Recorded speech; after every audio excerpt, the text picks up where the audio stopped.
Ngayon papakita ko po paano i-fix pagka yung water bendo tuloy-tuloy yung tulo ng tubig sa gripo niya kahit naka-unplug. So una po natin gagawin, buksan po natin to, turn left po, ayan, turn left. Pihitin po papunta sa kaliwa. Ayan. Tapos po makikita natin dito may hose po diyan. Ayan. Ayan. So dapat po yan may mga butas po kasi yung dalawang yan eh. So dapat po pag yung butas niya, usually kasi ang cause pag tumutulo yung tubig kahit naka-off, yung ano, yung butas sa taas, ayan, maliit na butas, ayan. Pag nagsara po yan, nag-close, yung tubig magba-vacuum doon sa gripo. Tuloy-tuloy yung tulo niya kasi breather niya to eh. So gagawin po natin, kukuha tayo ng gunting o kutsilyo tapos ganunin po natin yung ano, medyo lakihan po natin konti yung butas. Yan.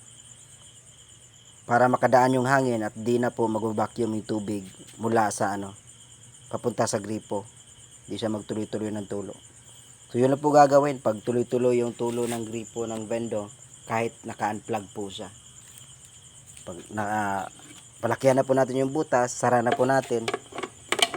Yan po, turn right po. So yan po, tapos na po yun. Dapat wala na po yung issue. Maraming salamat po.